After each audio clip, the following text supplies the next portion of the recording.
ധരണീഗർഭസംഭൂതം വിദ്യുൽകാന്തി സമപ്രഭം കുമാരം ശക്തിഹസ്തം ച മംഗളം പ്രണമാമ്യഹം.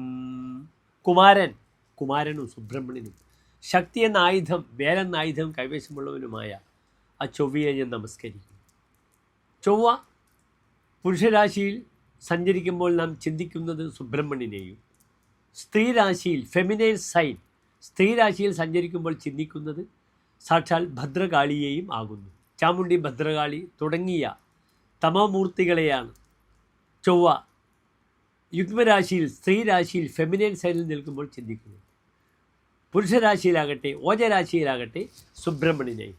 12 രാശികളിൽ 6 രാശികൾ ഓജരാശികളും 6 യുഗ്മരാശികളുമാകുന്നു. ഏതൊക്കെ രാശികളാണ് ഓജരാശികൾ അഥവാ പുരുഷരാശികൾ എന്ന് പ്രിയമുള്ള പ്രേക്ഷകർ അറിയുന്നത്? മേടം, മിഥുനം, ചിങ്ങം, തുലാം, ധനു, കുംഭം. ഈ 6 രാശികളാകുന്നു പുരുഷരാശി അഥവാ ഓജരാശി. ഈ ഓജരാശികളിൽ ചൊവ്വ സഞ്ചരിക്കുമ്പോൾ ചൊവ്വ സുബ്രഹ്മണ്യൻ്റെ ഫലത്തെ പ്രദാനം ചെയ്യും. യുഗ്മരാശികളായ ഇടവം, കർക്കിടകം, കന്നി, വൃശ്ചികം, മകരം, മീനം ഈ രാശികൾ സഞ്ചരിക്കുമ്പോൾ സാക്ഷാൽ ചാമുണ്ഡി, ഭദ്രകാളി മുതലായ ദേവതകളെയും നാം ചിന്തിക്കുന്നു. ഇവിടെ ചൊവ്വ സ്വന്തം ക്ഷേത്രമായ മേടത്തിൽ നിന്നും ഇടവൻ രാശിയിലേക്ക് പ്രയാണം ആരംഭിച്ചിരിക്കുന്നു. 45 ദിവസക്കാലമാണ് ചൊവ്വ ഇടവൻ രാശിയിൽ നിൽക്കുന്നത്.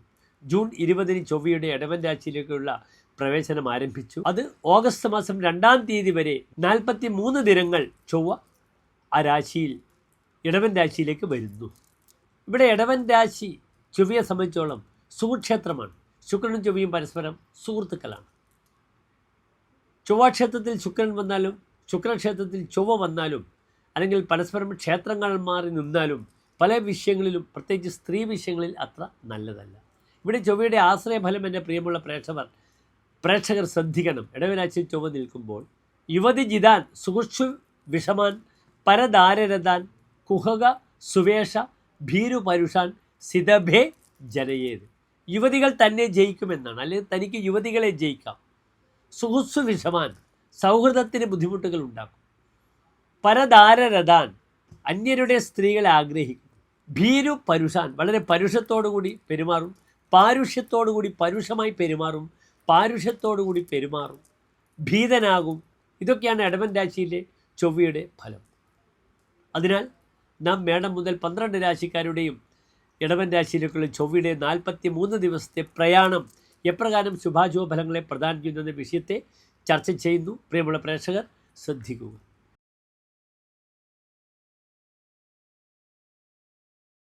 വിശാഖ നക്ഷത്രത്തിൻ്റെ അവസാനത്തെ 15 നാഴിക, അനിഴം, തൃക്കേട്ട നക്ഷത്രങ്ങൾ വരുന്ന 2 നക്ഷത്ര സമൂഹം. ഇവിടെ നാം മനസ്സിലാക്കേണ്ടത് വൃശ്ചികൻ രാശിക്കാരുടെ രാശിയുടെ അധിപനാണ് ചൊവ്വ. ഏതൊരു ഭാവത്തിലേക്ക് രാശിയുടെ അധിപൻ നോക്കിയാൽ ആ രാശിക്ക് ബലമുണ്ടാകും. അപ്രകാരം വൃശ്ചികൻ രാശിക്കാർക്ക് 7-ാം ഭാവത്തിൽ നിൽക്കുന്ന ചൊവ്വ വൃശ്ചികൻ രാശിയിലേക്ക് നോക്കുന്നത് ഒരു രാജയോഗമാണെന്നറിയുന്നു. ലഗ്നാധിപൻ 7-ാം ഭാവത്തിൽ വന്നാൽ നല്ലതാണ്. പക്ഷേ ചൊവ്വയാണ്, ചൊവ്വയുടേതായ ദുരിതങ്ങൾ ഉണ്ടാക്കാം. ആ ചൊവ്വക്ക് 6-ാം ഭാവാധിപത്യമുണ്ട്. രോഗവിഷയവും ചിന്തിക്കണം.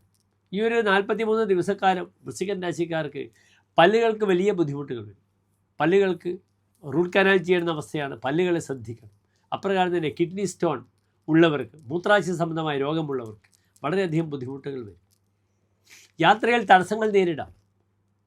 പക്ഷേ ഇവിടെ ജാതകത്തിൽ വിവാഹ വിഷയത്തിലെങ്കിലും വലിയ ക്ലേശങ്ങൾ പറഞ്ഞാലും ലഗ്നാധിപനായ ഗ്രഹം 7-ാം ഭാവത്തിൽ വന്നാൽ, രാശിപതിന് 7-ാം ഭാവത്തിൽ വന്നാൽ ആ ഭാവത്തിന് പുഷ്ടി ഉണ്ടാക്കും. പലപ്പോഴും വിവാഹ തീരുമാനങ്ങൾക്ക് അനുകൂലമാണ്. വരനല്ലെങ്കിൽ വധു, യുവാവ് യുവതിക്ക് നല്ല പ്രപ്പോസൽസ് വരിക. വൃശ്ചിക രാശിക്കാർ സ്വതവേ ജനകഗുരു വിയുക്ത, തൻ്റെ പിതാവിനെയുമൊക്കെ ഗുരുവിനെയൊക്കെ ഉപേക്ഷിച്ചുകൊണ്ട് ദൂരത്ത് സെറ്റ് ഉണ്ടാവുന്നവരാണ്. അതിനാൽ പലപ്പോഴും പെട്ടെന്നുള്ള വരവിലൊരു വിവാഹ തീരുമാനം ഉണ്ടാവുക, പെണ്ണിനെ കാണുക അല്ലെങ്കിൽ ചെക്കനെ കാണുക, അതിലൂടെ സംതൃപ്തി ഉണ്ടാവുക എന്നൊരു വിഷയം ഇവിടെ ഉണ്ട്. നിർബന്ധമായും ഇവിടെ വിവാഹമുട്ട് ഭദ്രകാളി ക്ഷേത്രത്തിൽ ചെയ്യണം. അപ്രകാരം തന്നെ സ്വയംവരാർച്ചന ചൊവ്വാഴ്ചകളിൽ ചെയ്യുക. ചൊവ്വയുടെ ദോഷങ്ങളൊക്കെ മാറട്ടെ. സ്ത്രീവർഗത പരിഭവം മതകേ പതങ്കേ. 7-ൽ സൂര്യൻ വന്നാലും ചൊവ്വ വന്നാലും ശരി വന്നാലും ഒരേ ഫലം മാത്രമേ പറഞ്ഞിട്ടുള്ളൂ. സ്ത്രീഭിഹി പരിഭവം ഗത, സ്ത്രീഭിർഗത, സ്ത്രീഭിഹി സഹ. സ്ത്രീകളുമായി ബന്ധപ്പെട്ട വിഷയത്തിൽ പരിഭവങ്ങൾ ഉണ്ടാകും. അതുതന്നെ ഭാര്യയായാലും അന്യ സ്ത്രീയായാലും ശ്രദ്ധിക്കുക. സൗഹൃദങ്ങളിലൂടെ വലിയ ബുദ്ധിമുട്ടുകൾ വരും. ഭാര്യയ്ക്ക് വീട്ടിൽ തീ കൊണ്ട് ആപത്തുണ്ടാകും. ഏറ്റവും ശ്രദ്ധിക്കണം, ഭാര്യ തീ കൊണ്ട് കളിക്കുമ്പോൾ പെട്ടെന്ന് വസ്ത്രത്തിന് തീ പിടിക്കുക, ഇങ്ങനെയുള്ള ബുദ്ധിമുട്ടുകളൊക്കെ ഉണ്ടാകാം. ഇവിടെ പരിഹാരങ്ങൾ ഞാൻ സൂചിപ്പിച്ചു കഴിഞ്ഞു. നന്നായി ഭദ്രകാളി മന്ത്രം ജപിക്കുക. ഓം ഐം ക്ലീം സൗം ഹ്രീം ഭദ്രകാള്യൈ നമഃ എന്ന മൂലമന്ത്രം ജപിച്ച് ചൊവ്വയുടെ പ്രീതി സമ്പാദിക്കുക. നമസ്തേ.